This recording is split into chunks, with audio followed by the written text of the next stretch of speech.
أعوذ بالله من الشيطان الرجيم. بسم الله الرحمن الرحيم.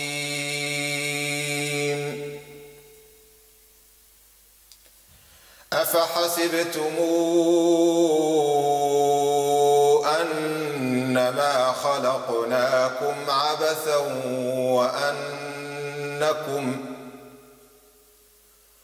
وأنكم إلينا لا ترجعون. فتعالى الله الملك الحق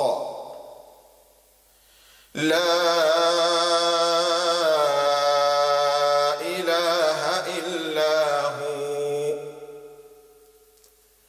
رب العرش الكريم.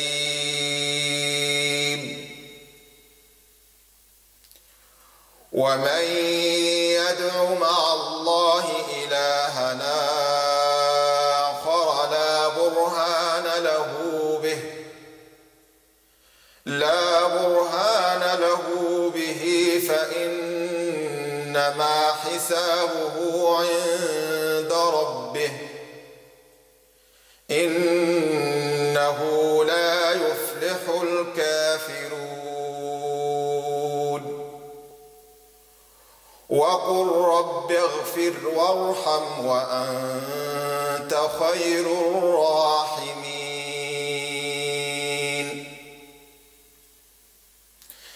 بسم الله الرحمن الرحيم. سورة أنزلناها وفرضناها وأنزلنا فيها آيات بينات لعلكم تذكرون. الزانية والزاني فاجلدوا كل واحد منهما 100 جلدة ولا تأخذكم بهما رأفة في دين الله إن كنتم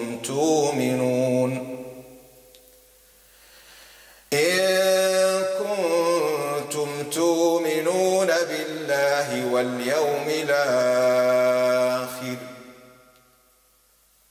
وليشهد عذابهما طائفة من المؤمنين. الزاني لا ينكح إلا زانية أو مشركة والزانية لا ينكحها إلا زان أو مشرك وحرم ذلك على المؤمنين. والذين يرمون المحصنات ثم لم ياتوا ب4 شهداء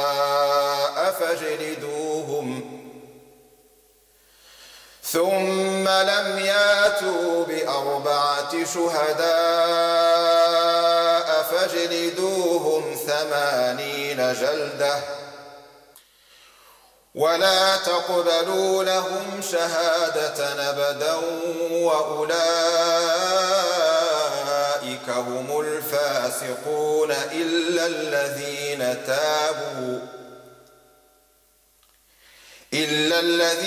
تابوا من بعد ذلك وأصلحوا فإن الله غفور رحيم. والذين يرمون أزواجهم ولم يكن لهم شهداء إلا أنفسهم فشهادة أحدهم 4 شهادات بالله إنه لمن الصادقين. والخامسة اللعنة الله عليه إن كان من الكاذبين ويدرأ عنها العذاب أن تشهد 4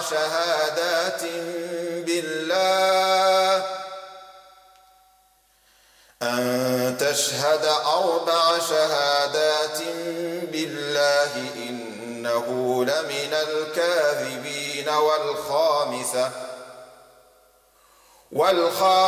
أن غضب الله عليها إن كان من الصادقين ولولا فضل الله عليكم ورحمته وأن الله تواب حكيم إن الذين جاءوا بالإفك عصبة منكم لا تحسبوه شرا لكم بل هو خير لكم لكل امرئ منهم ما اكتسب من الإثم والذي تولى كبره منهم له عذاب عظيم لولا إذ سمعتموه ظن المؤمنون والمؤمنات بأنفسهم خيرا وقالوا هذا إفك مبين لولا جاءوا عليه ب4 شهداء فإذ لم ياتوا بالشهداء فأولئك عند الله هم الكاذبون ولولا فضل الله عليكم ورحمته في الدنيا والآخرة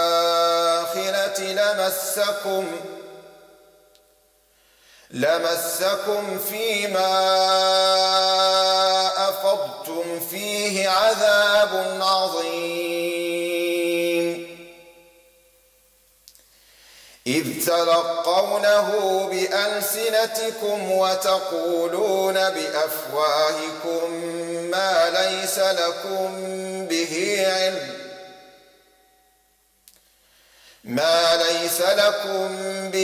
علم وتحسبونه هينا وهو عند الله عظيم ولولا إذ سمعتموه قلتم ما يكون لنا أن نتكلم بهذا سبحانك هذا بهتان عظيم يعظكم الله أن تعودوا لمثله أبدا إن كنتم مؤمنين ويبين الله لكم الآيات والله عليم حكيم إن الذين يحبون أن تشيع الفاحشة في الذين آمنوا لهم عذاب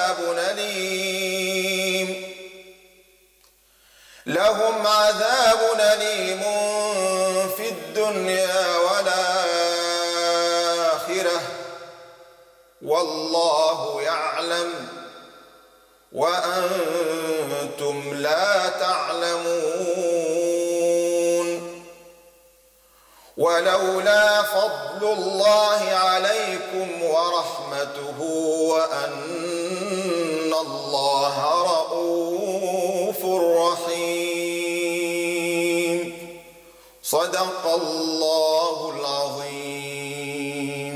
الله نزل أحسن الحديث كتابا متشابها مثاني تقشعر منه جلود الذين يخشون ربهم ثم تلين جلودهم وقلوبهم إلى ذكر الله.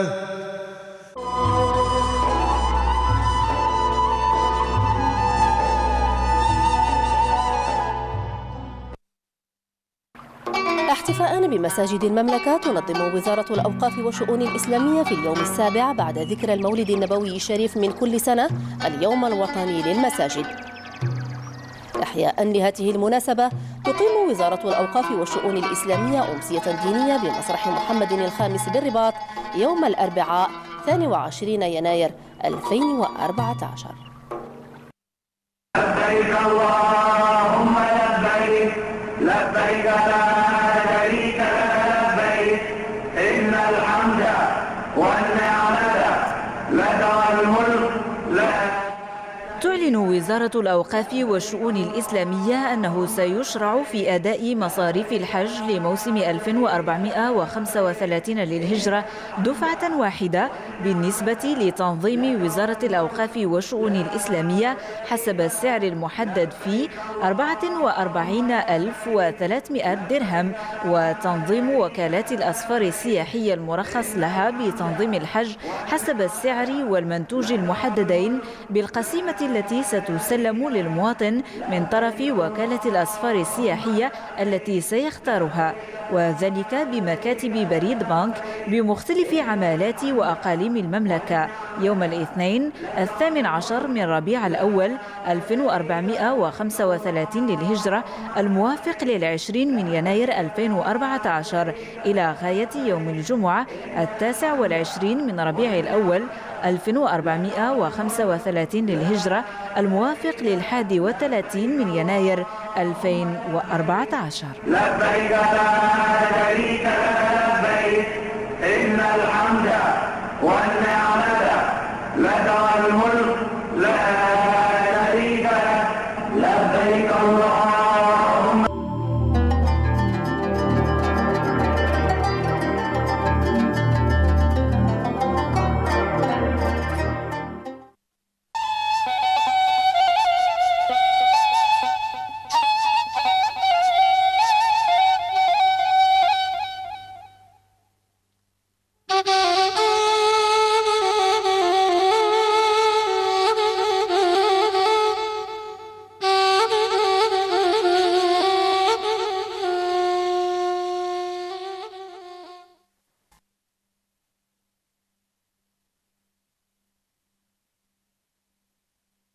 بسم الله الرحمن الرحيم. إن الحمد لله نحمده ونستعينه ونستغفره ونعوذ بالله من شرور أنفسنا وسيئات أعمالنا. من يهده الله فلا مضل له ومن يضلل فلا هادي له، ونشهد أن لا إله إلا الله وحده لا شريك له، ونشهد أن سيدنا محمدا عبده ورسوله.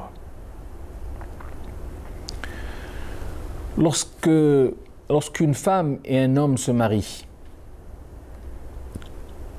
la logique voudrait qu'ils le fassent par amour et que la paix et la quiétude règnent en maître au sein du nid familial. Donnant une idée de l'origine de la création de l'homme, Dieu dit dans le verset numéro 189 du chapitre des Estrades, Al-A'raf, « Huwa alladhi khalaqakum min nafsin wahidah وَجَعَلَ مِنْهَا زَوْجَهَا لِيَسْكُنَ إِلَيْهَا »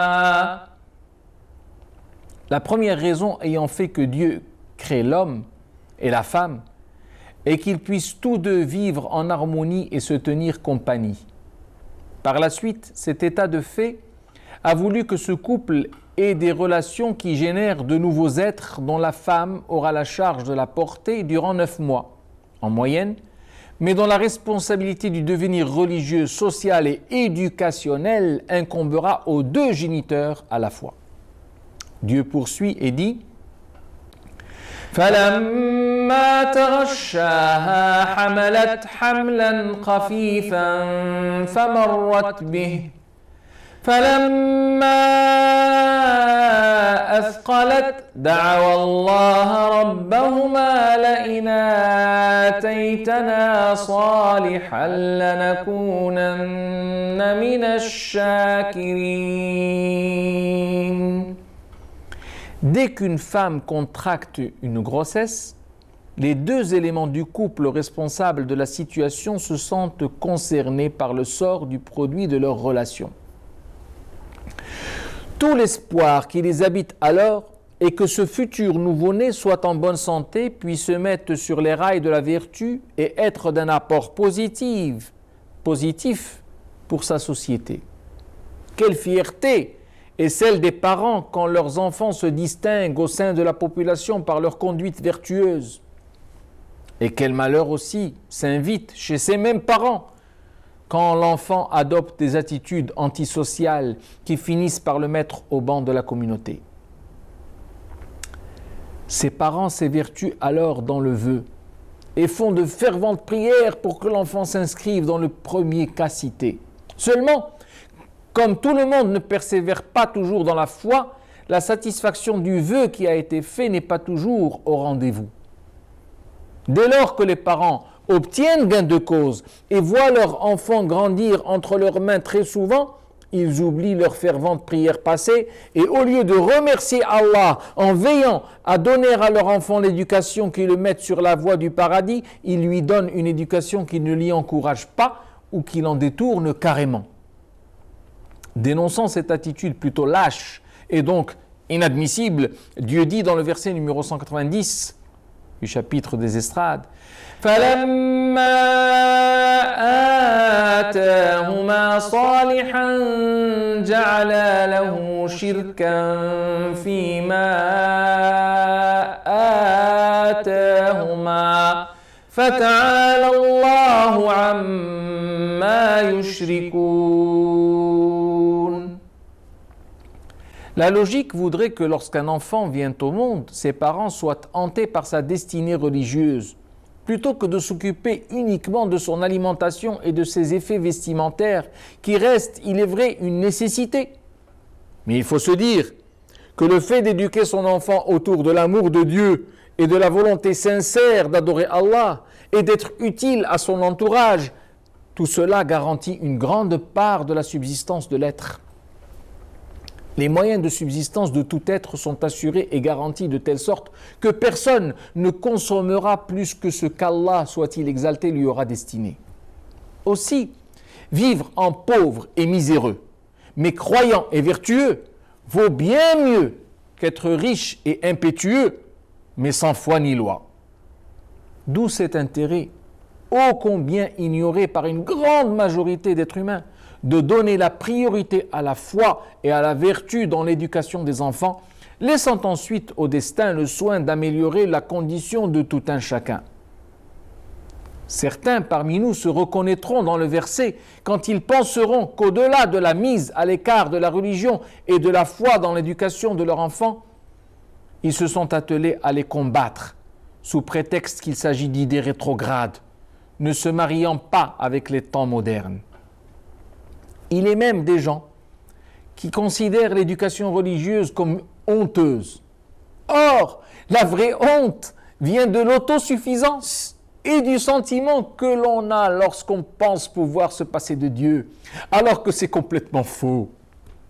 Déplorant une attitude aussi désinvolte, Dieu s'étonne comment l'homme peut-il être aussi distrait vis-à-vis d'aussi grandes vérités.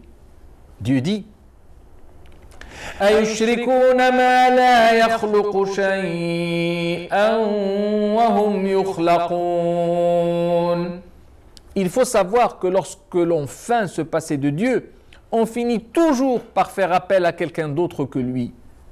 Par définition, l'homme a un besoin vital de se faire aider et ne peut vivre longtemps en autarcie. Or, il se trouve que lorsqu'on fait appel à un autre que Dieu pour mener à bien ses projets, on se rend coupable du plus grand blasphème qui puisse exister. Comment peut-on se fier à un être, en l'occurrence une statue, un animal ou un astre inerte qui sont tous dénués de tout pouvoir? Ils ne sont même pas capables de se défendre eux-mêmes. Comment pourraient-ils défendre ou soutenir autrui alors? Dieu dit وَلَا يَسْتَطِيعُونَ لَهُمْ نَصْرًا وَلَا أَنفُسَهُمْ يَنصُرُونَ. Comment peut-on, en matière d'éducation, délaisser le recours au Créateur et faire appel à des créatures qui n'entendent pas, ne voient pas et ne réagissent pas? Elles ne sont même pas capables de s'auto-éduquer ou de s'auto-guider. Dieu dit وَإِن تَدْعُوهُمْ إِلَى الْهُدَى لَا يَتَّبِعُوكُمْ سَوَاءٌ عَلَيْكُمْ أَدْعَوْتُمُوهُمْ أَمْ أَنْتُمْ صَامِتُونَ. Que l'être humain se ressaisisse donc et sache que tout ce qu'il peut associer à Dieu dans le culte ne peut être qu'une créature au même titre que lui, et que pour s'en convaincre, il n'a qu'à faire l'expérience de la prière et de voir si ces fausses divinités sont capables d'exaucer le moindre de ses vœux. Dieu dit dans le verset numéro 194 à ce sujet: إِنَّ الَّذِينَ تَدْعُونَ مِن دُونِ اللَّهِ عِبَادٌ أَمْثَالُكُمْ فَادْعُوهُمْ فَلْيَسْتَجِيبُوا لَكُمْ إِن كُنتُمْ صَادِقِينَ. On raconte qu'avant qu'il ne se convertisse, le compagnon du nom de Amr ibn al-Jamouh avait un dieu un faux dieu, sous forme de statue en bois. Son fils, qui avait embrassé l'islam avant lui, s'introduisait chaque jour à son insu dans ses appartements et mettait la statue dans la poubelle, en prenant soin de bien la salir. Le pauvre père, en rentrant le soir, lui faisait sa toilette, faisait la toilette à la statue et la remettait à sa place.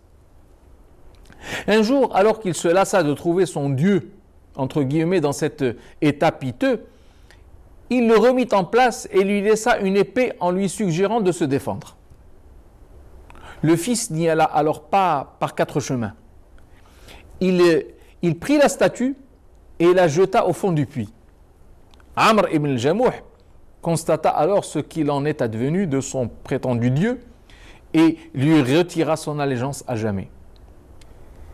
Il faut vraiment être dénué de bon sens pour soupçonner qu'un être inerte puisse nous être utile ou nous rendre service.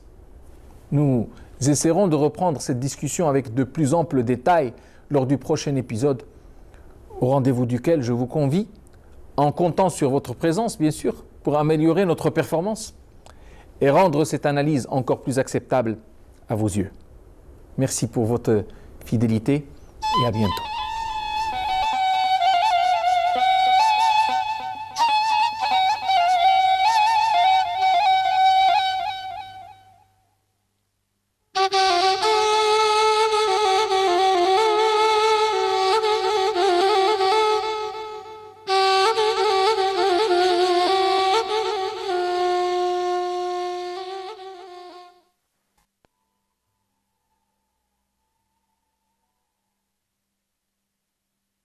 أسيادي على اللياتي، هذا هو الوضوء اللي بيه كنصليو. هانتوما تبعوا مع هاد الشاب بعد ما خدا سطيله ديال الماء ودارها على يمينو، غسل يديه 3 المرات، ثم غسل فمو 3 المرات.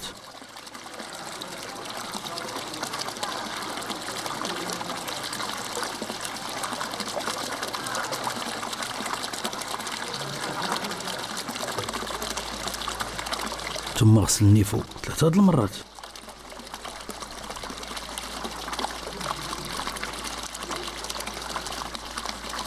ثم غسل وجهه 3 المرات.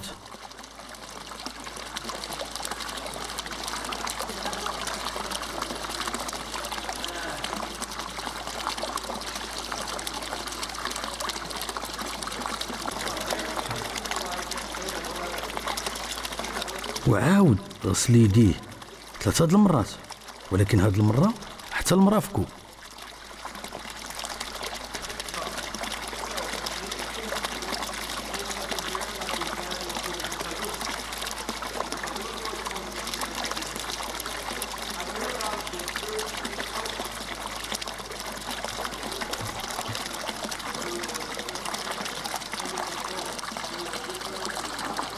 ثم مسح راسو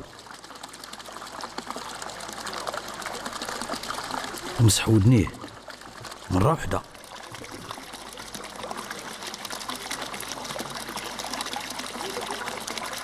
في الآخر غسل رجليه 3 المرات. هذا هو الوضوء، سهل ماهل. منساوش راه هو عبادة كيغفر به الله الذنوب ويرفع به الدرجات، وغير سطيلة ديال الماء تكفي.